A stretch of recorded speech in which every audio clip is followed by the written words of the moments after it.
defectos de la humanidad. Saludamos a nuestro soberano supremo, el emperador Constantino y la emperatriz Helena. Estamos en el año 324 de la era moderna, y Constantino, el emperador romano que impuso la cristiandad sobre su pueblo, ha reunido a sus obispos para poner fin a un gran debate teológico. Aunque Jesús de Nazaret hubiera muerto 3 siglos antes, sus seguidores ya discutían sobre la personalidad y el origen del Mesías. La decisión final del emperador marcará el curso de la cristiandad durante los 18 siglos siguientes. Soberano Supremo, compañeros ministros, este es el credo con el que unánimemente todos hemos decidido comulgar. Creemos en un solo Dios, el Padre Todopoderoso, creador de todas las cosas visibles e invisibles, y en un Señor Jesucristo, el Hijo de Dios, engendrado por el Padre, luz de la luz, de Dios verdadero. Jesús de Nazaret es el Hijo único de Dios por decreto imperial. Todas las demás opiniones quedan descartadas y aquellos que se oponen son rápidamente ejecutados. Los pergaminos del Mar Muerto hablan de los hijos de Dios. Se refieren al pueblo perfecto, un pueblo que vive sin desviarse de las leyes. ¿Qué hubiera pensado el Jesús histórico de que más adelante se le conociera como el Hijo Divino de Dios? Su Hijo único. Creo que se hubiera sentido horrorizado, completamente horrorizado. Es la antítesis de todo lo que hubiera representado dentro de la Palestina en aquella época.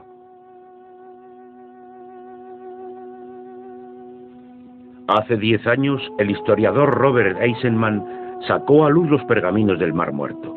Estos documentos, descubiertos en 1945 por un pastor errante, ofrecen una visión única del mundo en el que vivió Jesús de Nazaret.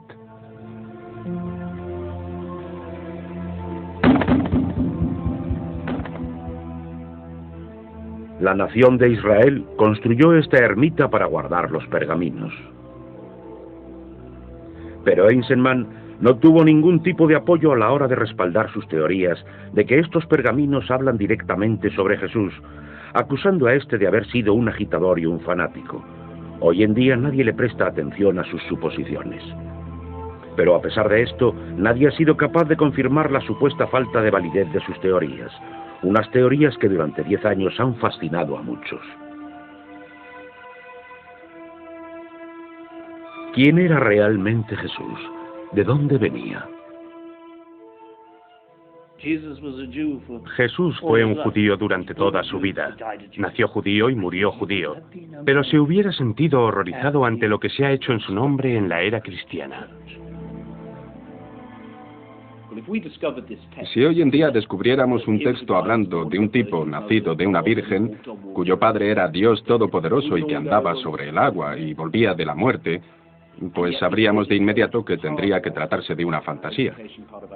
Pero como todo esto es una parte importantísima de nuestra cultura, no seríamos capaces de cuestionar estas ideas. De hecho, muchos de nosotros ni siquiera seríamos capaces de pensar que se trata de una fantasía. Un estudioso de la Biblia, quien seguramente también era un cristiano devoto, escribió a principios de este mismo siglo que probablemente el Jesús que vivió en Palestina hace 2000 años no tuviera absolutamente nada que ver con el Jesús de la Biblia. Creo que esta opinión tan brutalmente honesta se acerca bastante a la verdad. Nos recomendamos este documental a toda persona que crea firmemente que la Biblia es la palabra de Dios, ya que es probable que se sientan bastante ofendidas. Durante la siguiente hora exploraremos la teoría de que la divinidad de Cristo proviene de su condición mitológica. Se trata de una convicción que cada vez gana más adeptos, especialmente debido a la cantidad creciente de documentos que muestran facetas hasta ahora desconocidas sobre el origen de la cristiandad, el mundo antiguo y Jesús, el Hijo de Dios. En el mundo de Jesús muchas personas podían ser consideradas como los hijos de Dios. El término a menudo se utilizaba para describir a los judíos más piadosos y que mejor cumplían las leyes, pero lo mismo ocurría entre los paganos. El término Hijo de Dios tenía que ser un título que se utilizaría en relación a profesiones místicas, algo parecido a lo que hoy en día denominaríamos como teólogo. La verdad es que hubieran llamado Hijo de Dios a cualquier persona capaz de recibir información sobre la divinidad. Era una metáfora muy extendida a lo largo del mundo romano. Una manera de expresar una relación cercana entre el ser humano y la divinidad. Es evidente que Jesús no era el único hijo de Dios que había por esa época. Todas las personas importantes de la época, como los emperadores, se adjudicaban el título de hijo de Dios, y se les relacionaba con conceptos que les resultaran muy familiares a cualquier cristiano. Y el término hijo de Dios no estaba exclusivamente reservado a los ávidos y piadosos, ya que, por ejemplo, en el antiguo Egipto, todos los varones eran hijos de Osiris y, por tanto, hijos de Dios. Alejandro Magno, por ejemplo, fue una persona que unificó todo el mundo mediterráneo bajo el estandarte griego. Su madre era una sacerdotisa del culto de Dionisio y le crió imponiéndole la idea de que su concepción había sido inmaculada y que él era el hijo de un dios. ¿Decía que había sido una madre virgen? Efectivamente. Julio César era hijo de la diosa y provenía del linaje divino, una denominación de origen que adoptarían todos los emperadores posteriores. La idea de ser hijo de Dios era bastante habitual en el mundo antiguo. ¿Llegó Jesús a denominarse a sí mismo como el Hijo de Dios? Por lo que sabemos, Jesús jamás se denominó a sí mismo como el Hijo de Dios. Si nos fijamos en el Evangelio de Marcos, veremos que solamente se refería a sí mismo como el Hijo del Hombre.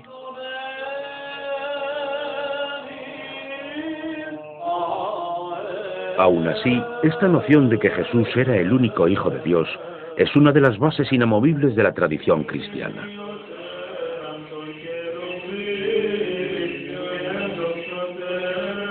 La cristiandad supuso toda una innovación hace 2000 años, con sus promesas de salvación y vida después de la muerte. Pero es cierto que todas estas particularidades provinieron exclusivamente de la vida y obra de Jesucristo. No, eso no es cierto. La idea de la resurrección es muy característica dentro de la cultura egipcia. Los egipcios estaban muy preocupados con la vida de sus cuerpos, la vida eterna de sus cuerpos y sus pirámides.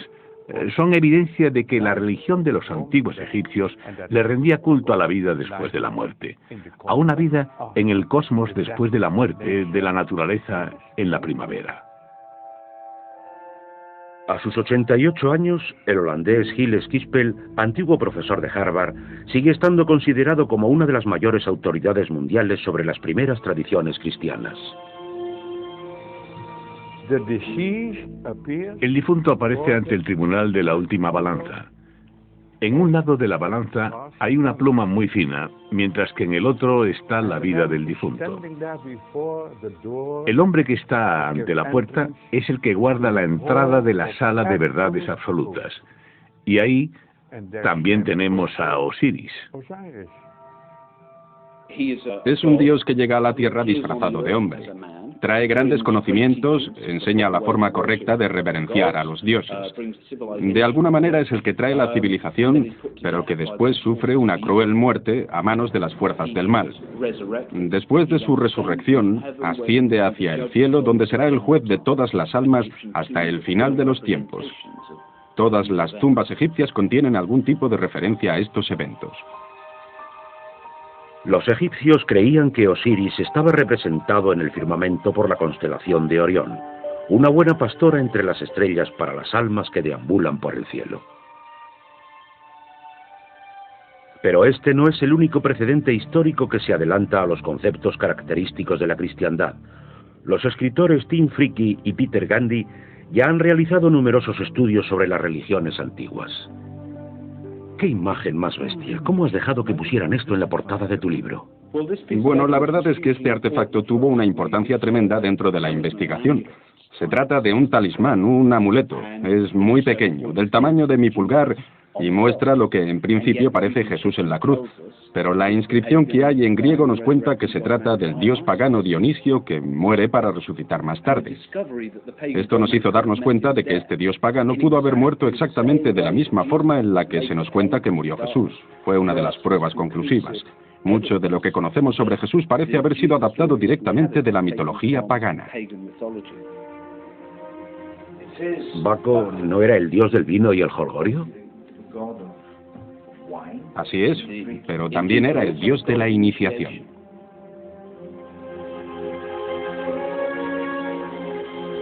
Aunque originalmente solo era una deidad de poca importancia, Dionisios, literalmente hijo de Dios, con el tiempo se transformó en un salvador.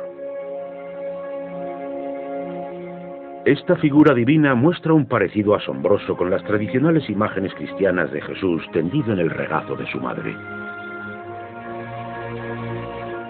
El ser divino recibe tributos en forma de pan y de vino tras haber sido sacrificado sobre un altar. Más tarde resucitará para ascender al cielo. Es una versión griega del mito de Osiris. La versión más tradicional de la historia habla de Pitágoras, quien decide cruzar Egipto y pasar 20 años estudiando en los templos, para después regresar a Grecia cargado de sabiduría mística egipcia y numerosas referencias a Osiris. Pero al adaptar estos conceptos a la cultura griega, antes que utilizar un dios extranjero, coge la figura de Dionisio y la transforma de pequeña deidad en un ser mítico. Algunas de las figuras más destacadas de estos tiempos paganos, como Platón, Eurípides y Sófocles, pertenecían a un culto basado en un lugar no demasiado lejano de Atenas. Miles de personas pertenecían a este mismo culto, centrado alrededor de un hombre dios que moría y resucitaba. ¿Cabe la posibilidad de que el cristianismo le deba tantísimo a las culturas que le precedieron? En la antigüedad, en el mismo lugar donde hoy en día se encuentra el Vaticano, había un templo pagano. Era el lugar donde los sacerdotes paganos celebraban ceremonias sagradas, unas ceremonias que disgustaron tanto a los primeros cristianos que estos hicieron todo lo posible por borrarlas de la faz de la historia. ¿Y en qué consistían estos temibles ritos paganos? ¿En sangrientos sacrificios y escenas de orgías? Esa es la imagen popular que la cristiandad ha propagado sobre estas ceremonias. Pero resulta que la verdad es mucho más extraña que la ficción. En este antiquísimo santuario, las congregaciones paganas rendían culto a un salvador, Mitras, quien al igual que Jesús nació el 25 de diciembre, hijo de una virgen y del mismísimo Dios. También ascendió a los cielos prometiendo regresar al final del tiempo para juzgar a todas las almas. Los sacerdotes de este templo celebraban una ceremonia simbólica con pan y vino para homenajear a su Salvador. Y él le dijo a sus seguidores: aquel que no beba de mi sangre no conocerá la salvación eterna.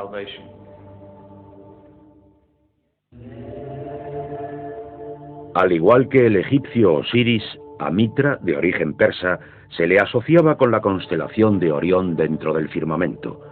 El culto a Mitra supuso un serio rival para la cristiandad emergente.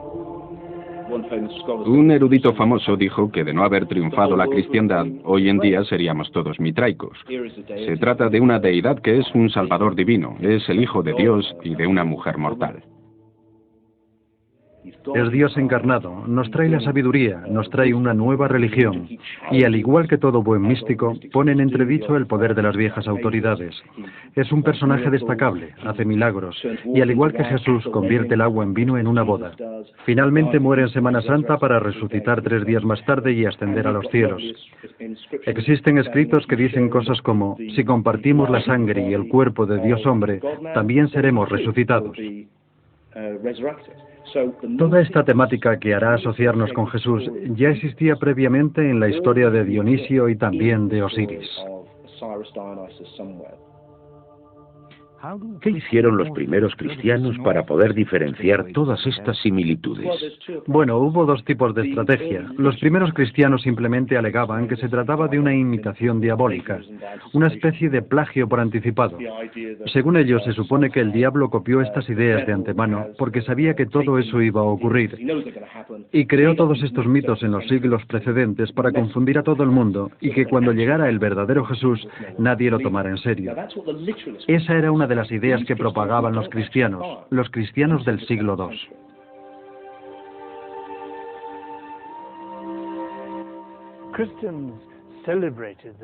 Los cristianos celebraron su victoria proclamando que el paganismo ya estaba de capa caída. Decían que era una religión simple, aburrida e inferior a la cristiana.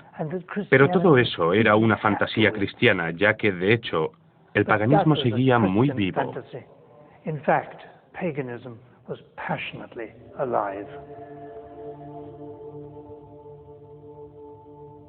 ¿Cuál es el significado exacto de la palabra pagano? La verdad es que es un término despectivo creado por los cristianos. Significa literalmente pueblerino.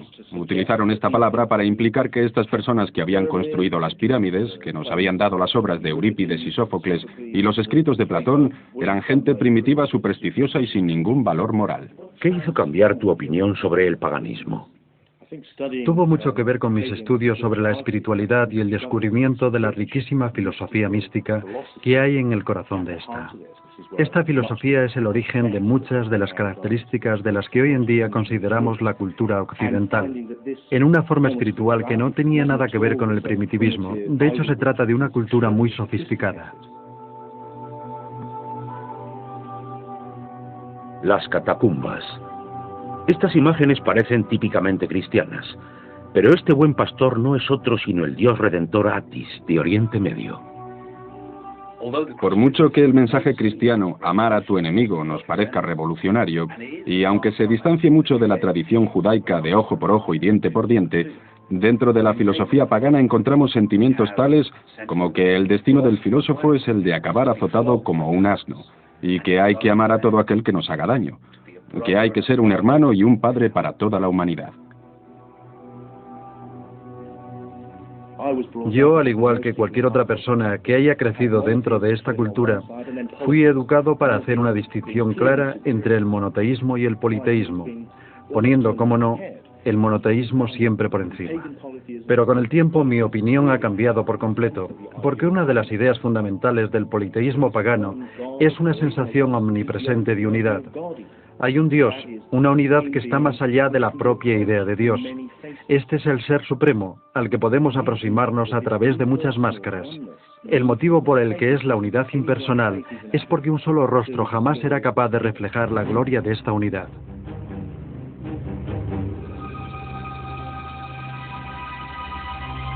Un ejemplo, la India, una tierra de miles de dioses y diosas. Pero como nos diría cualquier hinduista, todos estos son meramente aspectos distintos de la misma entidad. Son expresiones distintas de una unidad universal, divina, ilimitada e incomprensible para cualquier mortal.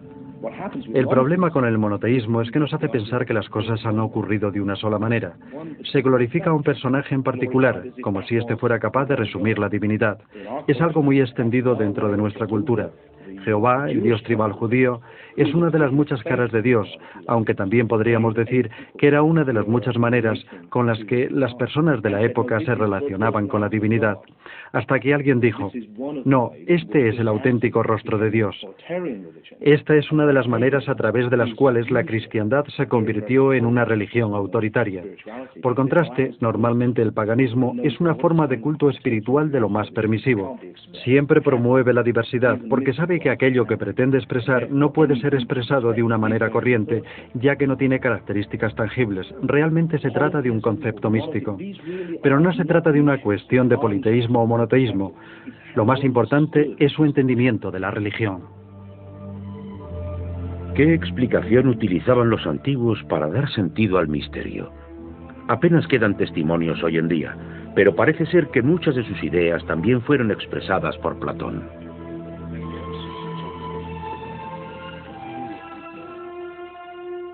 El hombre, según decía Platón, es como una persona dentro de una caverna, atada e incapaz de ver nada más allá de lo que contemplan sus ojos, sombras indefinidas sobre el muro.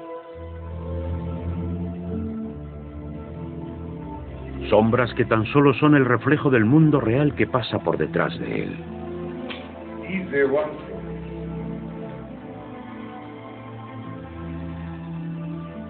El hombre, incapaz de darse la vuelta y cegado ante el auténtico mundo divino, sigue contemplando el mundo que hay ante sus ojos, creyendo que ahí se encuentra la verdad, convencido de que esta es la única realidad que existe. Las religiones antiguas eran maneras de aprender a llegar hasta ese mundo verdadero y divino. Las religiones místicas siempre buscan la transformación. Ese es el concepto base.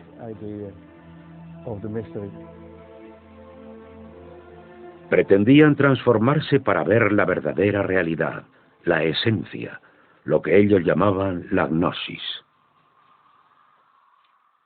Todas las religiones místicas tenían un exterior esotérico colmado de misterios e incógnitas, pero también tenían misterios interiores, enseñanzas de talante místico sobre la transformación del ser.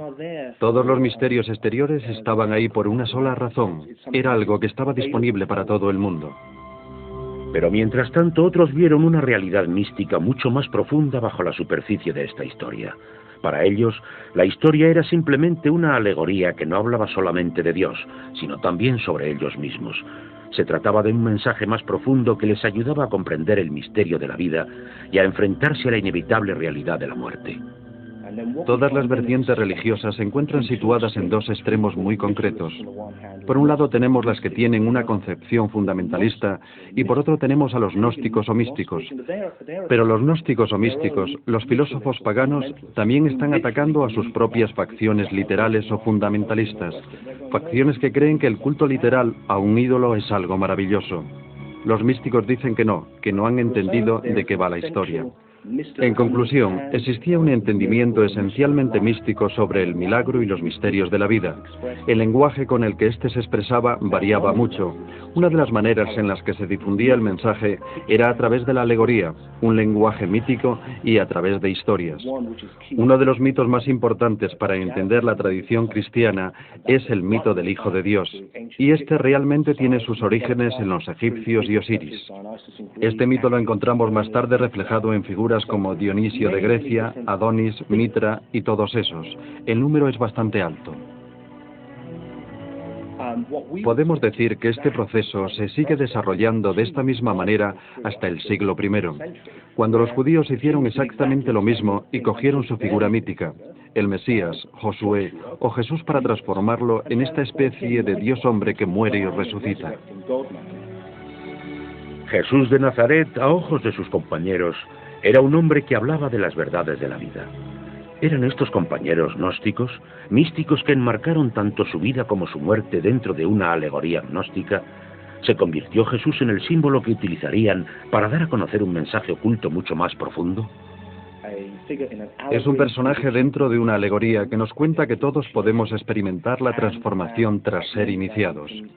Una vez ocurrido esto, podemos obtener la gnosis, la sabiduría, el estado místico de iluminación.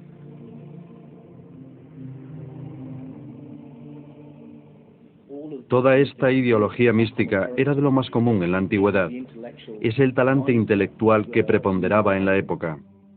Ahora, 2000 años después, el paganismo ha sido virtualmente eliminado por completo, al igual que el gnosticismo, y la única opción que nos queda es la cristiandad con su versión oficial de los hechos. Desde esa perspectiva actual, la cristiandad nos puede parecer algo muy novedoso para su época. Todas estas ideas de un Dios que vive y sufre entre los humanos. Mucha gente cree que la cristiandad supuso toda una revolución, pero están muy equivocados.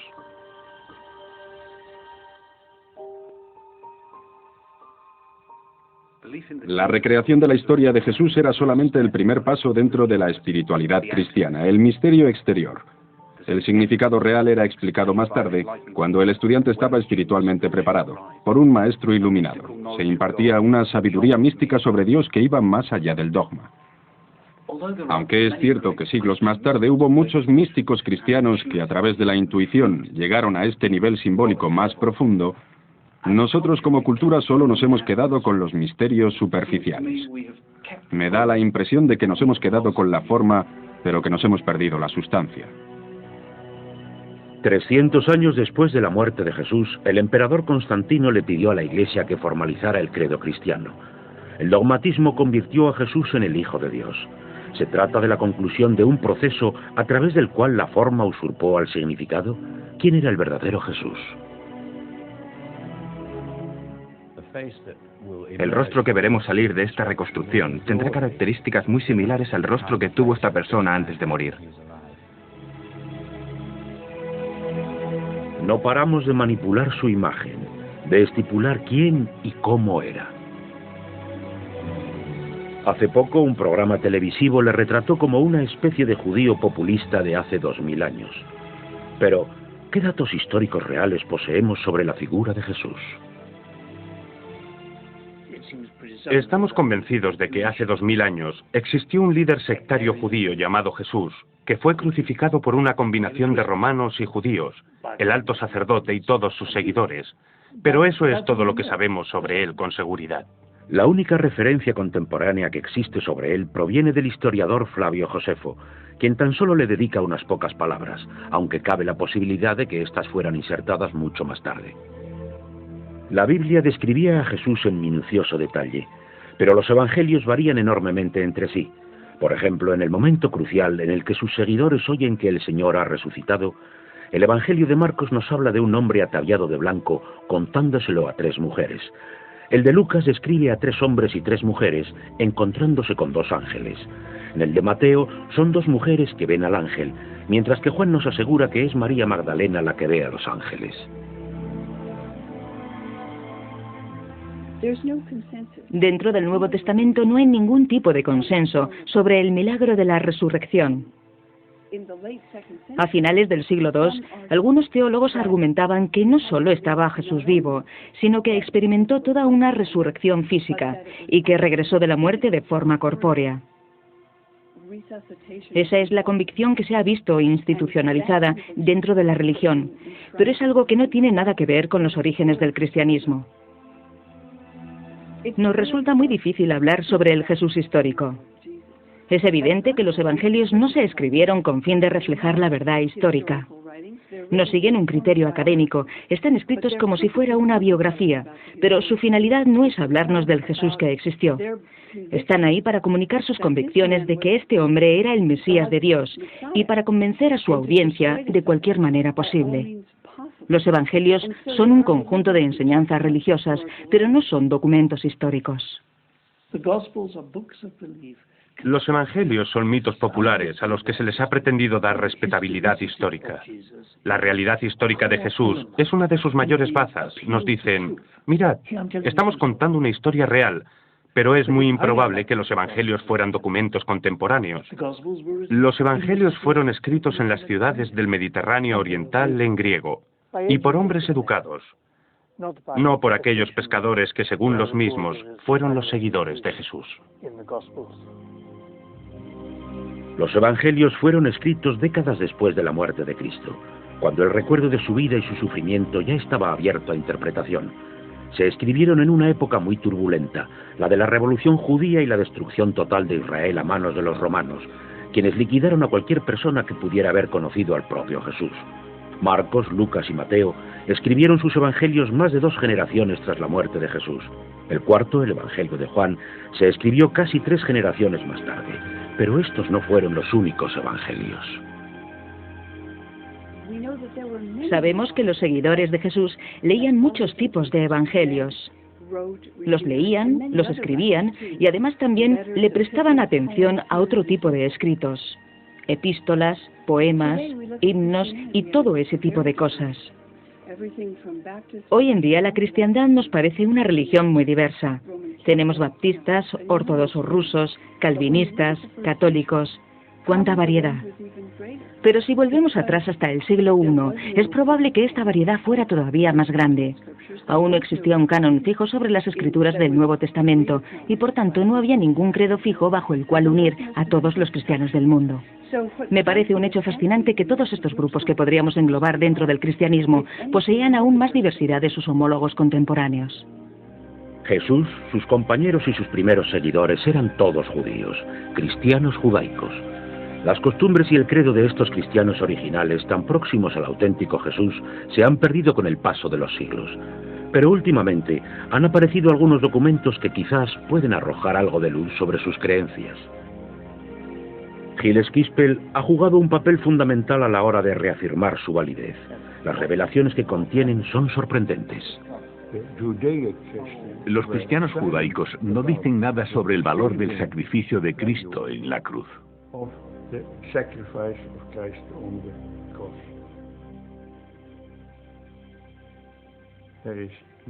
No hay concepción divina. No hay resurrección. No hay crucifijo.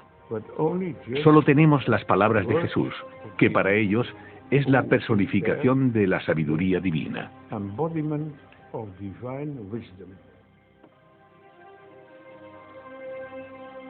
Un hombre santo, un hombre sabio, pero no un Dios.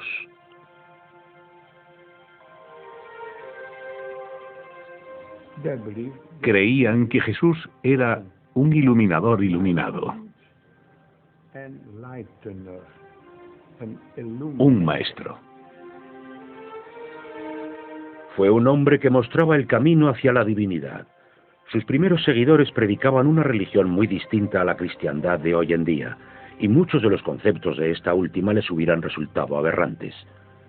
Pero mucho después de que el recuerdo de Jesús quedara diluido por el tiempo y que todos aquellos que le conocieron hubieran perecido, la figura de Jesucristo fue revestida de un halo icónico que le convertiría en el Hijo único del Señor. Una condición que dio pie a una serie de ideas y prácticas que poco tendrían que ver con los orígenes de la cristiandad.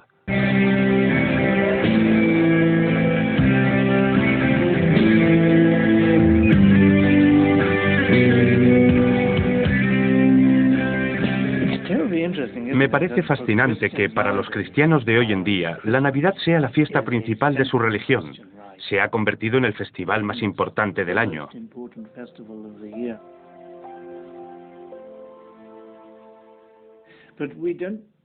Pero la verdad es que creemos que los cristianos de la antigüedad, no comenzaron a celebrar la Navidad como el nacimiento de Cristo hasta el IV siglo. ¿El IV siglo? La primera referencia a la Navidad como la celebración del nacimiento de Cristo data de 300 años tras la muerte del mismo. La idea de celebrar su nacimiento entre el 24 y 25 de diciembre ha sido plagiada de la leyenda de Mitras, el hijo del sol. Esa es la época del solsticio, el momento en el que el sol nace de nuevo, el sol recién nacido.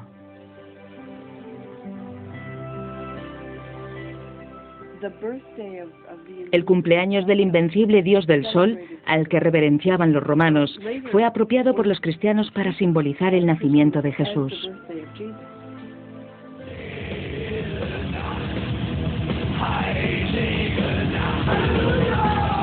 Un nacimiento que también adquiriría una condición milagrosa.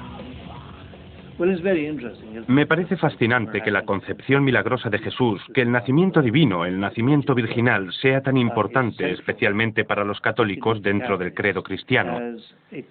Pero, claro, dentro del Evangelio de Marcos, el primero de los Evangelios, no hay ninguna referencia a esta historia. Tampoco se dice nada sobre ello en el Evangelio de Juan. ¿A quién se le pudo ocurrir la idea de la virginidad perpetua de María y su concepción inmaculada? No tengo ni idea. Creo que la idea de la virginidad perpetua de María y su concepción inmaculada son conceptos muy tardíos. Creo que provienen de enseñanzas del siglo XVII, XVIII y XIX. ¿Qué hubieran opinado Jesús y María de todo esto? No sé lo que Jesús hubiera pensado sobre el concepto de la virginidad perpetua de María. Me parece algo muy alejado de la vida cotidiana rural del pueblo judío. Los primeros y los últimos evangelios canónicos no hacen mención alguna sobre la concepción inmaculada.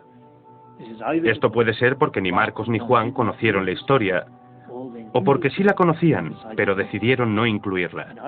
En cualquier caso, creo que todo esto solo sirve para demostrar que se trataba de adiciones posteriores dentro del relato de la vida de Jesús.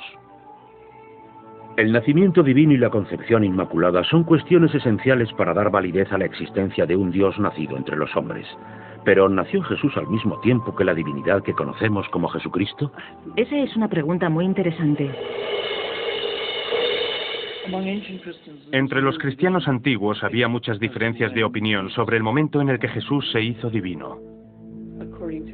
Según Marcos, el Espíritu de Dios descendió sobre él, igual que el Espíritu descendió sobre los profetas de la antigüedad, y se convirtió en una persona insuflada por el Espíritu. En ese momento, según Marcos, una voz proveniente del cielo le proclamó como el elegido de Dios, y es más, como su Hijo. La iluminación divina le llegó a Jesús cuando éste era aún un hombre. Cualquier cristiano que se aferra a la idea del nacimiento divino y el dogma de la concepción inmaculada se sentirá muy sorprendido al saber que Jesús tuvo varios hermanos. El Evangelio de Marcos cuenta que Jesús tenía hermanos y hermanas que fueron muy conocidos dentro de su ciudad. Creo que más adelante esto empezó a preocupar mucho a los cristianos, y estos hermanos de repente se convirtieron en hijos de José, productos de un matrimonio anterior. Pero el Evangelio de Marcos no da ninguna indicación de esto. Jerusalén. Esta catedral armenia fue construida por encima de los restos de uno de los hermanos de Jesús, Jaime, aunque dentro de la Iglesia prefieren no referirse a él de esta manera.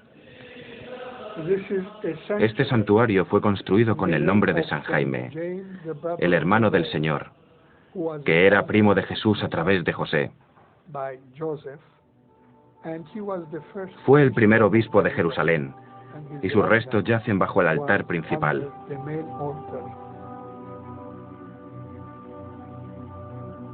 Recientemente se ha descubierto este pequeño ataúd de arenisca. La inscripción reza: Jaime, hijo de José, hermano de Josué, hermano de Jesús. Este hermano perdido nos hace pensar mucho sobre la figura de Jesús, ya que Jaime fue un personaje muy importante dentro del Jerusalén de su época. Jaime, el hermano de Cristo, fue el líder del movimiento de Jesús desde la muerte de este último hasta el año 61. Josefo le dedica un breve párrafo escrito a finales del siglo I. En este describe claramente que un alto obispo enloquecido acabó con la vida de Jaime. Tras el crimen, el obispo fue despedido del cargo por sus propios compañeros y por los fariseos, quienes apoyaban firmemente a Jaime, el hermano de Jesús. Es algo extraordinario porque en ese documento los fariseos son los aliados de los seguidores de Jesús y no los enemigos, tal y como se relata en los evangelios. Por tanto, durante unos 25 años los seguidores de Jesús aún pertenecían al judaísmo y se asociaban con los judíos más ortodoxos que practicaban en el templo. La destrucción del templo en el año 70 es lo que pone fin a la facción judaica de los seguidores de Jesús. Pero hasta entonces, a mi ver, prácticamente todos los cristianos eran judíos.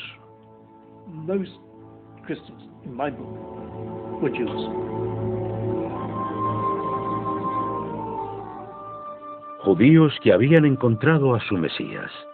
Todos los judíos aguardaban la llegada del hombre santo, del Dios Mesías que con ayuda celestial ayudaría a que los israelitas se libraran de la opresión extranjera. Pero Jesús era un tipo distinto de Mesías, un Mesías que enseñó que la salvación estaba dentro de uno mismo. El Evangelio de Tomás sugiere que Jesús es el iluminado.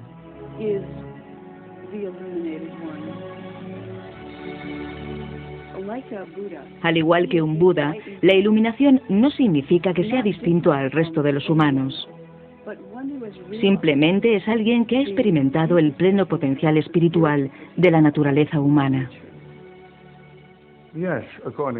Sí, esto es lo que pensarían los judíos cristianos. Sí, pero cuando dicen que esto se parece a la iluminación de Buda, pues la verdad es que tienen toda la razón. Yo personalmente veo a Jesús como la luz cristiana del mundo, pero creo que ese es el mismo concepto que el del hombre iluminado. Un hombre dotado de una sabiduría profunda e iluminado, pero un hombre, no un Dios. Un hijo de Dios, pero al igual que otras figuras destacadas del judaísmo. Pero ¿en qué momento pasó a ser el hijo único del Dios creador? Un concepto que se convirtió en dogma cuando el credo fue formalizado por Constantino 300 años más tarde. Creemos en un solo Dios Jesucristo, el Hijo de Dios, engendrado por el Padre, luz de la luz, de Dios verdadero a Dios verdadero, engendrado, no creado. De los 4 evangelios que tiene el Nuevo Testamento, el de Juan fue el último en escribirse. El Evangelio de Juan es el único que se refiere a Jesús como ser divino, como la divinidad en sí misma, como un Dios en forma humana y en particular como el Hijo único de Dios. Señalar a una sola persona como la única encarnación de Dios me parece una idea muy radical. Lo más sorprendente es que este evangelio, un evangelio sobre el cual jamás hemos encontrado mención alguna entre todos los escritos de los primeros cristianos ortodoxos de antes del año 160, se haya convertido en la lente a través de la cual contemplamos el resto de los escritos bíblicos. Los cristianos de hoy en día pensarán, bueno, la cristiandad dice claramente que Jesús es el Hijo de Dios. Pero eso no es lo que encontramos en los evangelios de Mateo, Marcos y Lucas. Ahí se propaga la idea de que Jesús es el Mesías de Dios, el que redime a su pueblo, aquel que enseña el camino de la rectitud. Según esos preceptos, cualquier judío también podría ser un seguidor de Jesús. Pero el Evangelio de Juan, al propagar que Jesús es el Hijo de Dios, y es más su único Hijo, hace una declaración tan radical que cambia por completo nuestro entendimiento del mensaje cristiano. Este debate sobre la naturaleza de Jesús, hombre o Dios, transforma la incipiente cristiandad en un movimiento cada vez más diverso. Hay una creciente tendencia a creer en el mensajero más que en el propio mensaje. Todo esto pudo haber cambiado la cristiandad aún más que las acciones provocadas por un hombre que a través de la historia ha suscitado todo tipo de opiniones, Pablo.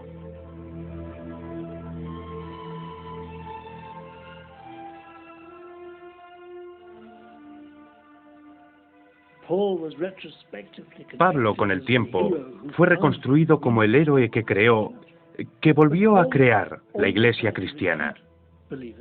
Pero Pablo se pasó la vida reclutando a creyentes dentro de la sinagoga. Todo esto es muy elogiable, pero aquí no acaba la cosa. También estaba intentando atraer a los gentiles. La innovación más radical de Pablo fue permitir a los que no eran judíos comer junto a los judíos sin tener que seguir las leyes del kosher. Eso supuso toda una revolución, en una dinámica inclusiva, un gran paso que permitió a todo el mundo seguir a Jesús. La concepción histórica de Pablo está muy equivocada. En su época no había una división entre gnosticismo o literalismo, porque el literalismo aún no había sido creado, sencillamente no existía en esa época.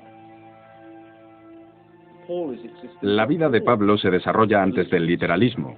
Está escribiendo antes de los evangelios, antes de que el mito se vea esterilizado e institucionalizado. La cristología de Pablo es muy única y especial. Los escritos de Pablo son, por supuesto, los primeros escritos que conocemos. Y Pablo, claro está, jamás pudo conocer al propio Jesús, jamás lo vio. Nos cuenta que recibió las enseñanzas a través de una revelación. Pero él habla específicamente de Jesús. No habla de Jesús. Dice que si alguna vez conocimos a Jesús en carne y hueso, eso ya no importa. Lo que importa es el Cristo resucitado. Pablo dice que Dios le fue revelado.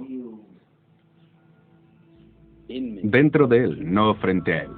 ¿Qué diferencia hay? Se trata de un tema fascinante. Cuando habla sobre su visión de la luz, no se encuentra con aquel Jesús con el que estamos familiarizados a través de los evangelios, aquel que tuvo un padre y una madre. A Pablo todo eso le da igual. Él conoció a un ser creado de luz, igual que los seres divinos con los que se relacionaban los iniciados paganos. Cuando habla sobre la revelación y el gran secreto, eso no tiene nada que ver con el hecho de que Jesús apareciera, que naciera en el pueblo de al lado y que realizara todo tipo de milagros. Lo que nos dice es, el gran secreto es este, Cristo está dentro de ti. Y cuando habla sobre la revelación de Cristo, no es que solo se revelará ante él, Cristo se reveló dentro de él. Todo esto hace que la cristiandad de Pablo sea completamente gnóstica, que no sea literal. ¿Por qué? Porque la doctrina literal nos enseña que Jesús está fuera de nosotros, que Dios está fuera de nosotros y que ni siquiera está dentro del propio universo, que es algo separado. Mientras tanto, la interpretación gnóstica, el acercamiento pagano a los misterios, es que todo es una unidad. Resumiendo, esa es la idea principal. Todo es una unidad y por tanto Cristo está dentro de nosotros y nosotros estamos dentro de Él. Esta diferencia esencial contenida en los escritos de Pablo cobra aún más relevancia cuando la contrastamos con la emergencia de un gran número de documentos contemporáneos. Se trata de evangelios que fueron ocultados cuando la cristiandad incipiente comenzó a perseguir cualquier tipo de idea divergente. Son evangelios gnósticos descubiertos hace medio siglo en Nag Hammadi, en Egipto, Aunque en principio fueron malinterpretados, desprestigiados y objeto de muchos intereses, los estudiosos de hoy en día han descubierto su auténtica validez.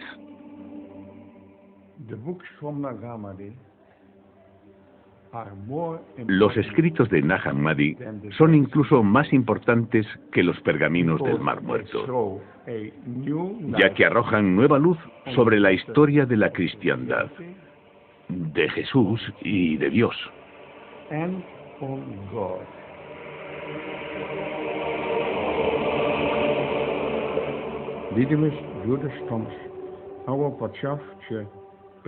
Pero el evangelio más importante de todos fue aquel escrito por un tal Dídimo Judas Tomás. ¿Quién era? Dídimo Judas Tomás fue uno de los hermanos de Jesús.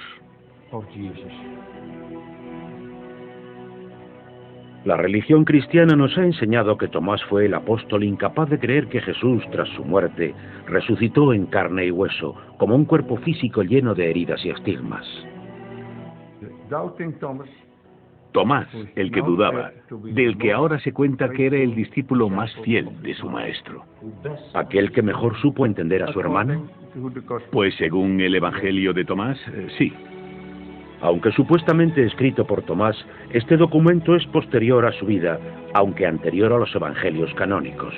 Hoy en día creemos que es un fiel reflejo de la época en la que las enseñanzas de Jesús aún serían muy vivas. Me parece increíble que vivamos en un mundo dominado por la cristiandad y que con todos estos documentos no haya millones de cristianos ansiosos por leer el Evangelio de Tomás y todos los escritos que han salido a la luz. Creo que eso dice mucho sobre el poder que ostenta la Iglesia Católica, una iglesia que tacha estos documentos de heréticos y peligrosos. Son heréticos y peligrosos desde la perspectiva de la Iglesia fundamentalista, porque le dan la vuelta por completo a todos los conceptos sobre los que se ha construido esta iglesia.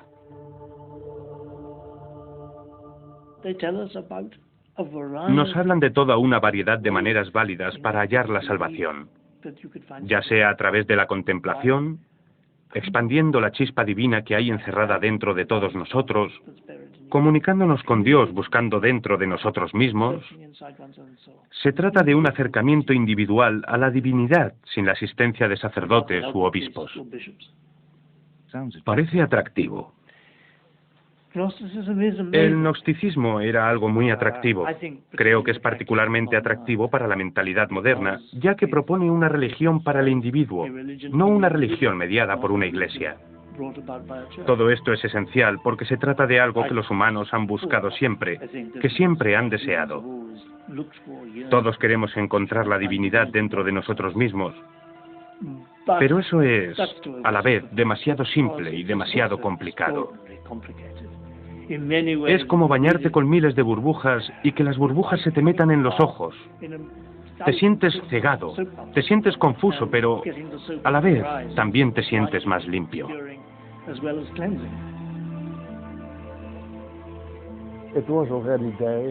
Todos estos conceptos estaban presentes dentro de la religión egipcia, cuando alrededor del año 3000 a.C.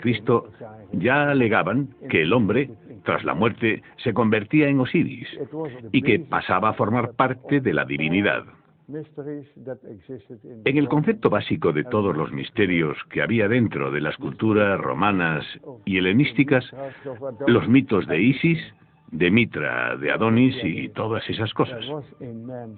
Ese era el mensaje, que dentro del hombre había una esencia divina escondida inconscientemente dentro de él y que sería despertada por una iniciación que subsecuentemente provocaría la transformación. ¿Cómo se perdió esto? Es muy sencillo. Los católicos tenían un bulldozer y los rabinos también tenían otro bulldozer. Y eso, en pocas palabras, resume toda la historia del cristianismo y el judaísmo.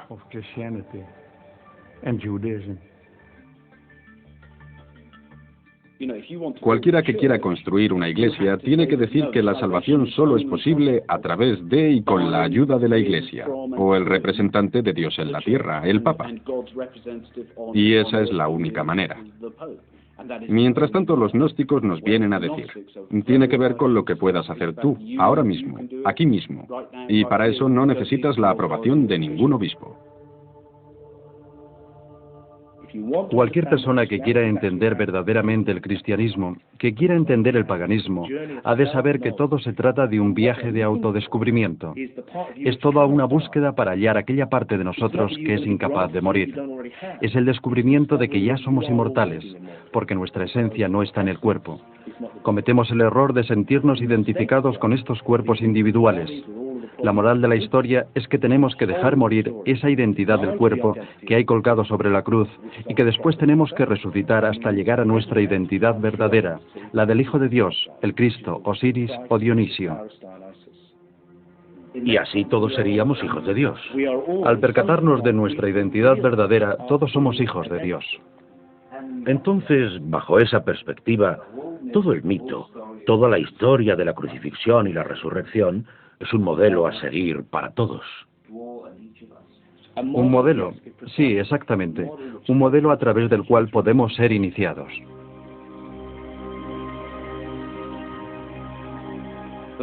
Los gnósticos estaban completamente dedicados a mantener viva la dinámica que había comenzado con el paganismo. Sobre el oráculo de Delfos está escrita la frase «Conócete a ti mismo».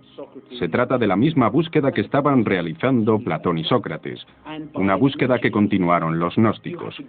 Eso por su propia naturaleza ya es difícil de por sí. Poder experimentarlo directamente es un requisito imprescindible. Pero si prefieres formar parte de una religión que ya está establecida, todo lo que tienes que hacer es creer que ha habido una persona que ya ha hecho todo por ti.